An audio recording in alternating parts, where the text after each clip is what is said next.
Bom, então, sem mais delongas, vamos ao nosso conteúdo, né? Não esperem, né? Não teremos um conteúdo expositivo com uma aula expositiva convencional e cansativa, né? Na medida em que todos são profissionais formados, e eu vi pelo questionário que vocês responderam na inscrição que boa parte de vocês já teve experiência com biópsia, seja acompanhando durante a formação, na graduação, seja depois realizando a biópsia já como profissional. Isso é bastante interessante.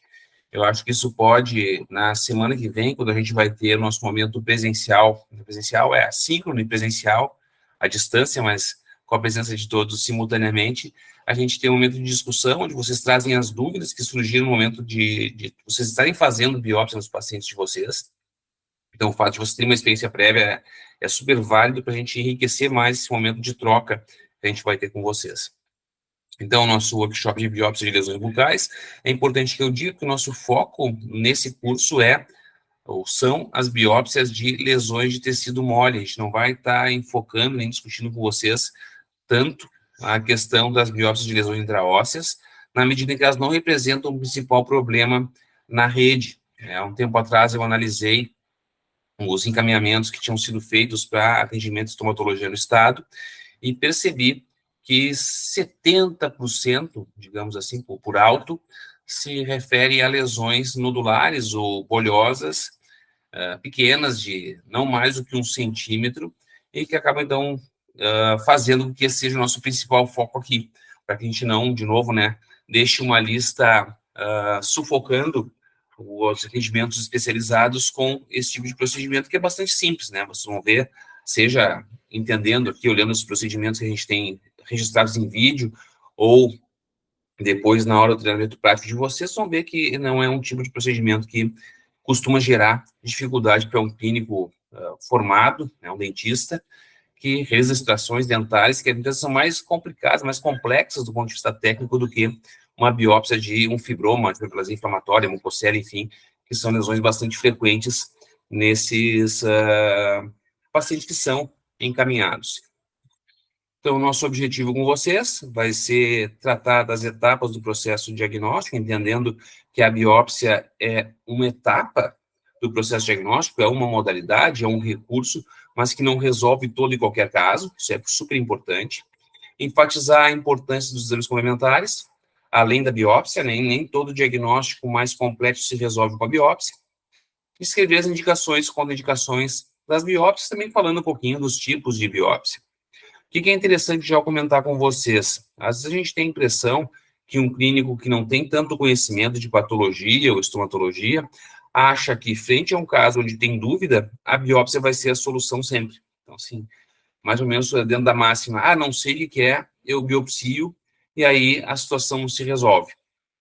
O patologista resolve depois o diagnóstico. Ainda que se costume dizer que a biópsia é o procedimento padrão ouro para diagnóstico, ela não contribui para o processo em todos os casos. Por exemplo, uma situação de sífilis primária ou úlcera traumática, o que a gente vai ter como resultado vai ser a descrição de um processo inflamatório. Não vai vir o diagnóstico sífilis primária. Por quê? A sífilis primária é um diagnóstico definido pelo exame de laboratório, né, o VDRL e FTABS, os dois exames que a gente utiliza. Então, dependendo da situação, a biópsia vai estar indicada ou não. Então, repassando rapidamente o processo diagnóstico, ele inclui várias etapas, anamnese ou entrevista dialogada, como tem sido chamado mais atualmente, o exame físico, propriamente dito, que é o contato com o paciente, tanto o exame físico extrabucal quanto intrabucal. Então, a constatação, alteração observada no paciente, então a gente vai observar essa lesão, fazer uma descrição dessa lesão no nosso prontuário, seja físico ou eletrônico, e com base nisso a gente vai formular nossas hipóteses diagnósticas. Então, sempre a tomada de decisão, a conduta que vem depois, seja o fechamento diagnóstico, uma hipótese já definitiva para o diagnóstico, seja na definição da necessidade de um exame complementar, pode ser o exame de imagem, pode ser o exame de laboratório ou a biópsia, exame histopatológico, isso vai estar calçado, vai estar suportado nas nossas hipóteses diagnósticas. Super importante isso, né? Acontece com alguma frequência, eu acompanhando alunos na graduação, eles chegaram para mim, professor, agora a gente vai começar lá a biópsia, mas quais são as hipóteses de vocês? A gente não tem. Então, se não tem biópsia, não tem hipótese, não tem por que fazer a biópsia, ela vai estar, as coisas têm que andar muito alinhadas. Então, com base nesses exames complementares, ou no resultado obtido por meio desses exames complementares, a gente fecha o nosso diagnóstico definitivo, estabelece tratamento, né, prognóstico e também determina como vai ser o acompanhamento do paciente ou a preservação. Então, pensando aqui nos tipos de exame complementar, retomando um pouquinho essa parte de semiologia, né, a parte de processo diagnóstico, imaginológico, talvez os mais utilizados pelos dentistas, né, seja uma radiografia periapical, panorâmica, que são as principais, ou eventualmente uma tomografia, uma ressonância em outros casos, exames sorológicos, né, tanto para diagnóstico de HIV quanto sífilis, são exames importantes que a gente vai estar lançando mão, exames hematológicos, que vão ser importantes talvez para identificar uma doença reumatológica, como síndrome de Sjögren, ou uma anemia, que também pode ter repercussão na boca. Citologia esfoliativa, que eu trago aqui muito mais do ponto de vista didático, porque acaba sendo um exame que a gente não utiliza muito na prática, de utilidade questionável para o diagnóstico, eventualmente, de paroxistomicose. Alguns trabalhos científicos também falam a respeito da importância do diagnóstico de candidíase, mas que para a gente, na prática, acaba sendo um diagnóstico muito clínico. E as biópsias, então, que são o nosso objetivo nesse nosso curso.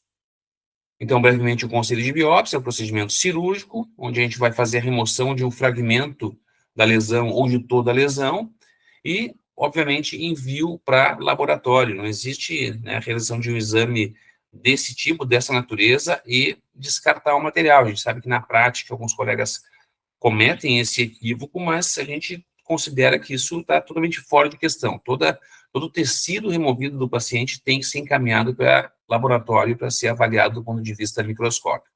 Então, a biópsia é um procedimento cirúrgico. Não, também a gente não considera a absorção, a aspiração de um líquido de uma lesão, talvez cística, envio para o laboratório, não tem validade diagnóstica, não vai contribuir, né?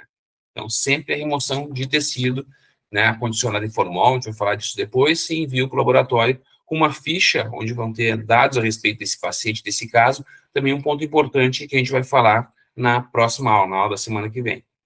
Indicações da biópsia. Lesões cujas características não permitem a elaboração de uma hipótese diagnóstica, a gente não consegue fechar o diagnóstico, a gente tem uma noção, é uma lesão de natureza benigna, porque ela tem limite bem definido, crescimento lento, a gente lesão benigna é. Vamos fazer uma biópsia para fazer o refinamento desse diagnóstico. Lesões que somente, a partir das características clínicas e imaginológicas, não permitam a elaboração do diagnóstico. E caberia, talvez, uma lesão periapical, observada a partir de uma imagem radiolúcida associada a um ápice de um dente necrótico. Não vou ter certeza se é um abscesso crônico, se é um cisto, se é um granuloma, e a biópsia, a remoção do tecido é que vai permitir esse fechamento diagnóstico. Leucoplasias, obviamente, eritroplasias ou situações onde existe a suspeita de malignidade. Então, a biópsia vai ser fundamental para a definição desse diagnóstico. E lesões que não respondem a outros tipos de tratamento. Hoje, a minha ideia não é falar tanto a respeito de técnica, mas existe um passo a passo de procedimento cirúrgico, como acontece também para as exodontias, né, passando por asepsia, dissepsia, anestesia, incisão, exérese, que é a remoção da lesão propriamente dita, sutura, e cuidados pós-operatórios, sendo que os cuidados pós-operatórios vão variar um pouquinho conforme cada caso. Se é uma lesão maior, onde houve o envolvimento de manipulação óssea, eventualmente isso pode acontecer, mesmo lesões de tecido mole, né, os processos proliferativos não neoplásicos, como fibroma ossificante periférico, às vezes exigem que a gente faça uma manipulação óssea. Então, em havendo mais manipulação do paciente, talvez eu faça uma analgesia mais potente. Também recomendações usuais que a gente faz para procedimentos cirúrgicos em boca relacionados a atividade física reduzida, cabeça elevada para dormir à noite, dieta. Então, esse tipo de orientação vai caber também aqui no procedimento de biópsia. A gente vai falar um pouco disso também na semana que vem. A gente vai falar um pouquinho mais do procedimento em si, né, que é mais uma parte teórica de fundamentação de conceitos mais importantes. Então, um pouquinho ainda a respeito de técnica, anestesia, que é um ponto que vale comentário aqui, vai ser uma anestesia, na maior parte das vezes, infiltrativa, e que tem as vantagens da facilidade de administração, o início mais rápido de ação na região, a localização do efeito anestésico, né, que reduz o risco de lesão nervosa, a hemostasia também, que vai ser bem importante a gente controlar, que vai depender em parte da anestesia, também muito contando com a ação do nosso afastador. Então é importante pensar em ter um auxiliar treinado para nos ajudar no procedimento de biópsia, pensando no contexto da rede pública de saúde. As vantagens e a possibilidade de distorção da lesão antes da biópsia. Então, um cuidado para não fazer a injeção de anestésico com volume grande próximo à lesão ou à área da lesão que vai ser removida, e possibilidade de distorção da arquitetura tecidual da lesão. Então, a mesma questão em relação ao cuidado de como fazer essa infiltração anestésica, cuidando para não distorcer, não distender os tecidos, que são aqueles que caracterizam a lesão. E, por fim, nunca anestesiar o interior da lesão, né, sem periferia, né, bem alinhado com o que eu disse para vocês, para não promover nenhum tipo de alteração. Né. Também vou depois colocar uma imagem representativa para mostrar para vocês um pouquinho melhor do que eu estou falando do ponto de vista de localização dos pontos de infiltração anestésica. Uma das dúvidas frequentes é em relação ao material a ser utilizado para a realização do procedimento. Aqui uma foto já meio antiga, né? Tem um aspirador cirúrgico, não é o usual, a gente costuma usar os descartáveis, mas aqui a gente tem um kit até que está estendido, talvez com alguns itens a menos a gente consiga ainda fazer o procedimento, mas algumas pinças, né, tesouras, porta-agulha, né, tesoura de ponta-romba, é importante para alguns tipos de cirurgia, bisturi, ali tem cureta de Lucas, que nem vai ser necessário para as lesões de tecido mole, na maior parte das vezes, afastadores, então não é nada que seja muito sofisticado, que dificulte, não acho que essa seja uma barreira a ser enfrentada por vocês na rede pública, então isso que acaba sendo o argumento, talvez com a insegurança dos colegas, porque a gente sabe que existe uma dificuldade de conseguir recurso, né, seja recurso para material de consumo, para instrumental. Não acho que isso seja válido, que caiba para a questão das biópsias de lesões de tecido mole, que acabam sendo o nosso foco nesse curso.